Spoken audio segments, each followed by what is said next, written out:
Good morning friends. आज की online कक्षा में सभी का स्वागत है। आज हम लोक देवता के अंदर रामदेव जी का अध्ययन करेंगे। चलिए, रामदेव जी का जो जन्म है 1409 विक्रम संवत गुरु काश्मीर गांव बाड़मेर जिले में हुआ था। पिता का नाम अजमाल जी तंवर था, माता का नाम मेणादे था और पत्नी का नाम नेतल्ले था और जो अमरकोट पाकिस्तान के रहने वाली थी। अवतार रामदेव जी को कृष्ण का अवतार माना जाता है और इनको किस नाम से भी पुकारते हैं तो राम सा पीर। ये क्या थे? एक तरीके से पीर थे। रुणिचारा धनी लीले घोड़े वाले बाबा। समाधि भाद्रपद शुक्ल एकादशी 1462 विक्रम संवत को इन्होंने जीवित समाधि ली थी। ठीक एक दिन पहले इनकी जो मुंह बोली थी मेघवा जाति की बहन थी डालीबाई, उन्होंने भी ठीक एक दिन पहले समाधि ली थी। मेला भाद्रपद शुक्ल द्वितीया से एकादशी तक इनका मेला पड़ता है और राजस्थान के अंदर सबसे बड़ा मेला वो रुणिचा शहर के अंदर है। इसे मारवाड़ का कुंभ भी कहा जाता है, यानी रामदेव जी का मेले को मारवाड़ का कुंभ भी कहा जाता है। और रामदेव जी का मेला है वो रुणिचा जो शहर है जैसलमेर जिले में, वहां पे इनका मेला पड़ता है और सबसे बड़ा मंदिर भी वही है। अब चलते हैं इधर। इन रामदेव जी की गुरु का नाम था बालीनाथ। ये बालीनाथ के शिष्य थे। इनकी जाति थी राजपूत और तंवर इनकी गोत्र थी, राजपूत ये जाति के थे। ये कुष्ठ निवारक देवता, इन्होंने लोगों को कुष्ठ रोग से मुक्ति दिलाई थी और इन्होंने रामदेव जी ने एक पंथ चलाया था कामड़िया पंथ। तो इन्होंने निम्न वर्ग के लोगों के उत्थान है तो एक पंथ चलाया कामड़िया पंथ। मूर्ति पूजा का इन्होंने विरोध किया। ये नहीं चाहते थे कि कोई भी मूर्ति की पूजा करे, इसलिए मूर्ति पूजा के विरोधी थे। इन्होंने इनके मंदिर में पगलियों की पूजा होती है, जैसे सफेद से दो पगले होते हैं उनकी मंदिर में पूजा होती है। प्रमुख ग्रंथ, यानी राजस्थान के ऐसे लोक देवता जिन्होंने ग्रंथ भी लिखा वो है रामदेव जी और इनके ग्रंथ का नाम था 24 वाणियां। भैरव राक्षस का वध कर इन्होंने मारवाड़ को इसके आतंक से मुक्ति दिलाई थी। एक शहर भी बसाया था रुणिचा, यानी जो इन्होंने एक शहर बसाया था रुणिचा। ये थी रामदेव जी कुछ सामान्य जानकारी। आपको पसंद आई होगी या समझ में आई होगी, आप इनको नोट करिए कि वो कुछ सामान्य जानकारी का हम अध्ययन करते हैं।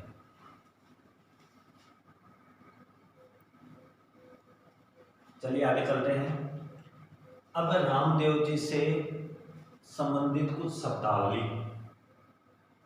जिनकी जानकारी हमें होनी चाहिए। सबसे पहला शब्द है आण।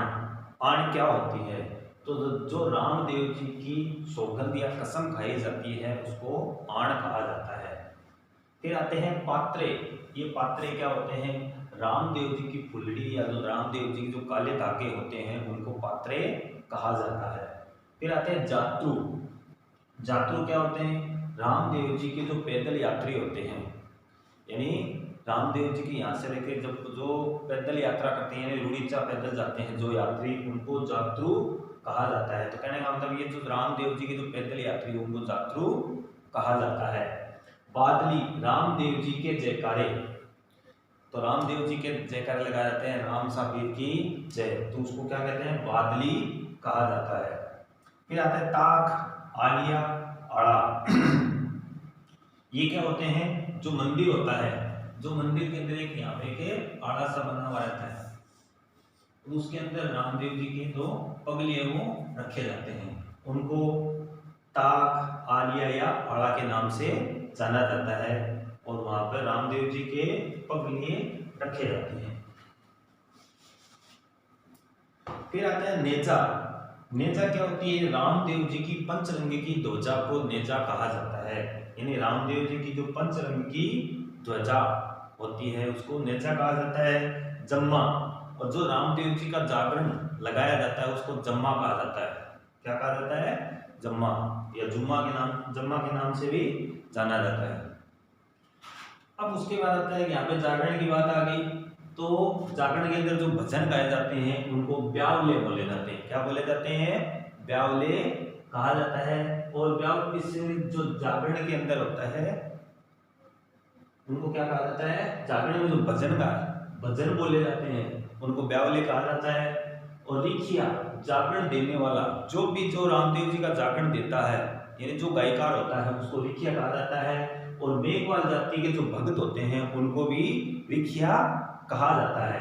यानी रिखिया क्या होते हैं, एक तो जो रामदेव जी का जागरण होता है और रामदेव जी के भजन बोलते हैं, यानी जो भजन बोलता है उसको तो रिखिया कहा जाता है। और जो भजन गाए जाते हैं तो वो रामदेव जी के ब्यावले बोले जाते हैं। और मेघवाल जाति का जो इनको भक्त होता है उसको भी रिखिया कहा जाता है। अब आता है देवरा। देवरा क्या होता है, देवरा होता है रामदेव जी का जो छोटा मंदिर होता है उसको देवरा कहा जाता है। घोड़ले, आपने देखा होगा मेले में कपड़े के घोड़े रामदेव जी के मंदिर में चढ़ाए जाते हैं, उनको घोड़ले कहा जाता है। अब रामदेव जी के प्रमुख पूजा स्थल, तो भारत का ध्यान रखना, रामदेव जी के प्रमुख पूजा स्थल एक तो है भारत का, एक है राजस्थान।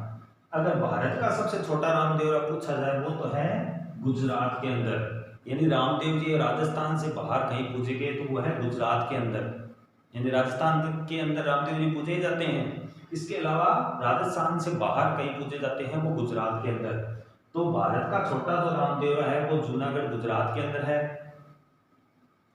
फिर अगर ये तो हो गया संपूर्ण भारत का, अब केवल राजस्थान का पूछा जाए तो राजस्थान का जो छोटा रामदेवरा है वो कुड़ियाज अजमेर जिले के अंदर है। तो सीधी सी बात है कि अगर भारत का पूछा जाए तो गुजरात के अंदर है, और राजस्थान का छोटा रामदेवरा पूछा जाए तो वो कुड़ियाज अजमेर के अंदर है। एक बार पुनः इनको रिपीट कर लेते हैं। जो रामदेव जी से संबंधित शब्दावली, आण किसे कहते हैं, रामदेव जी की कसम को। पात्रे रामदेव जी की फुलड़ी है, जो रामदेव जी का काला धागा बांधा जाता है। जात्रु जो रामदेव जी के पैदल यात्री होते हैं। बादली जो रामदेव जी के जयकारे होते हैं। ओताक आड़िया या आड़ा, जहां रामदेव जी के पगलिया रखे जाते हैं। आपने रामदेव जी के मंदिर के अंदर देखे होंगे, एक तो उनकी समाधि मिलेगी और उसके जो एक आड़ा सा होता है ऐसे, उसके अंदर उनके आपके पगली आपको देखने को मिले, वहां उनकी पगलियों की पूजा होती है। नेजा, तो रामदेव जी की जो पंचरंगी की यानी 5 रंगों की एक ध्वजा होती है उसको नेजा कहा जाता है। जम्मा, जो रामदेव जी के लिए जागरण लगाया जाता है उनको जम्मा कहा जाता है। और जम्मे के अंदर जो भजन बोले जाते हैं, जो गीत गाए जाते हैं उनको ब्यावले कहते हैं। और जो गीत गाने वाला होता है, भजन जो गीत गाता है भजन वाला, उनको रिखिया। और मेघवाल जाति के जो भक्त होता है उसको भी रिखिया कहते हैं। रामदेवरा, छोटा रामदेवरा, यानी जो देवरा होता है उसको छोटा राम मंदिर कहते हैं। घोड़ले, कपड़े के छोटे घोड़े चढ़ाए जाते हैं। रामदेव जी की प्रमुख पूजा स्थल, जो भारत का रामदेवरा है वो गुजरात का राज्य है, उसके अंदर जूनागढ़ नामक स्थान पर छोटा रामदेवरा है। और राजस्थान का पूछा जाए तब होता है कुड़ियाज अजमेर के अंदर। नोट करिए इनको। चलिए आगे चलते हैं। हमने रामदेव जी के प्रमुख पूजा स्थल देख लिए थे। अब है रामदेव जी के जो प्रमुख मंदिर है। जो प्रमुख मंदिर है वो तो है रुणीचा, जैसलमेर जिले के अंदर है, जहाँ पे रामदेव जी का मेला लगता है भाद्रपद द्वितीया से एकादशी तक। ठीक है। फिर आता है विराटकिया नामक स्थान है, वो पाली में है, वहां पर भी रामदेव जी का एक मंदिर बना हुआ है। कठौती नागौर जिले के अंदर भी रामदेव जी का मंदिर बना हुआ है। अधर मसूरिया पहाड़ी पर, मसूरिया जो पहाड़ी है वहां पर जोधपुर जिले के अंदर, वहां पर भी अधर नामक स्थान पर रामदेव जी का मंदिर बना हुआ है। ये तो थे रामदेव जी के प्रमुख मंदिर, रुणीचा, विराटिया और कठौती। और प्रमुख जो पूजा स्थल है, भारत का सबसे छोटा रामदेवरा वो तो है रुणीचा, सॉरी गुजरात जूनागढ़ के अंदर। और जो राजस्थान का सबसे छोटा रामदेवरा है वो कुड़ियास अजमेर के अंदर। अब आते हैं इनके जो अंगरक्षक थे, रामदेव जी के 3 अंगरक्षक थे, उनका नाम है रत्ना राय का, लखी बंजारा और अर्जी भाटी। अर्जी भाटी ने ग्रंथ लिखा था भादवारी महिमा। तो रामदेव जी के प्रमुख अंगरक्षक कौन कौन से हो गए, रत्ना राय का, लखी बंजारा, अर्जी भाटी। और अर्जी भाटी ने ग्रंथ भी लिखा है, उसका क्या नाम है, भादवारी महिमा। अब रामदेव जी के जो मेले में नृत्य होता है उसको तेरह ताली नृत्य कहते हैं। तेरह ताली नृत्य जो कामड़ जाति की महिलाएं होती है उनके द्वारा मंजीरे बांधकर और बैठकर ये नृत्य किया जाता है। तो रामदेव जी के मेले के अंदर 13 ताली नृत्य किया जाता है और ये कामड़ जाति की महिलाओं के द्वारा 13 मंजीरे बांधकर किया जाता है। और इसके अंदर एक वाद्य यंत्र बजता है रावण हत्ता, जो नारियल होता है उसके दो भागों में उसको बांटकर जो छोटे छोटे उनको बजाया जाता है। तो रामदेव जी के मेले में तो नृत्य होता है 13 ताली नृत्य और एक वाद्य यंत्र बजाया जाता है रावण हत्ता। अब आते हैं मेघवाल जाति की एक बहन थी, उसका नाम है डालीबाई। क्या नाम है? डालीबाई। और डालीबाई ने रामदेव जी से ठीक एक दिन पहले समाधि ली थी, वो भी जीवित समाधि ली थी। चमत्कार, इन्होंने कुछ चमत्कार दिखाए थे, उनको पर्चा कहा जाता है, रामदेव जी के पर्चे कहा जाता है। ऐसा मान्यता है कि जब रामदेव जी जल में थे तो इनके परिवार में एक दासी थी, उनको अंधी थी और जन्म होने के बाद उसको दिखने लग गया। तो इन्होंने जो चमत्कार दिखाए उनको पर्चा कहा जाता है। एक उन्होंने राम सरोवर यानी रुणीचा स्थान पर एक राम सरोवर तालाब की स्थापना करी थी। तो राम सरोवर तालाब की स्थापना किसने की थी? रामदेव जी ने। कहां पर की थी? रुणीचा शहर के अंदर। और रुणीचा शहर किसने बसाया था? रामदेव जी ने। और जो वर्तमान स्वरूप है उसका जीर्णोद्धार कराया था जो बीकानेर के महाराजा थे गंगा सिंह जी ने। जो राम सरोवर जो रुणीचा शहर के अंदर तालाब बना हुआ है रामदेव जी ने बनाया था, उसका जीर्णोद्धार जो बीकानेर के शासक थे महाराजा गंगा सिंह ने करवाया था।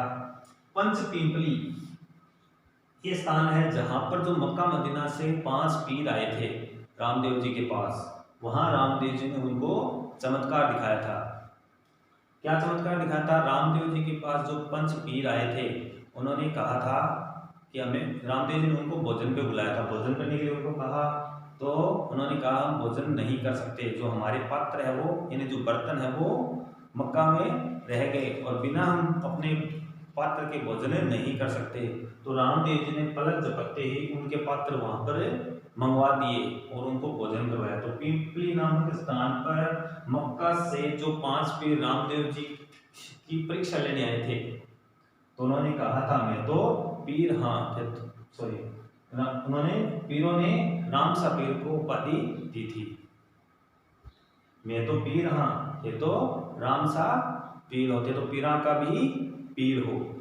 यानी पंचपिंपली नामक स्थान पर मक्का मदीना से जो पीर आए थे उनको चमत्कार दिखाया था। उन्होंने कहा था मैं तो पीर हाँ, ये तो पीरा का भी पीर हो। ये रामदेव जी को पीर की उपाधि दी थी। ये थी रामदेव जी की कुछ सामान्य जानकारी। उम्मीद करता हूँ आपको समझ में आई होगी। आप इसी तरह हमसे जुड़े रहें। अगर वीडियो पसंद आए तो लाइक और शेयर जरूर करें, चैनल को सब्सक्राइब जरूर करें और साथ साथ अपनी कॉपी में नोट डाउन भी करिए। धन्यवाद।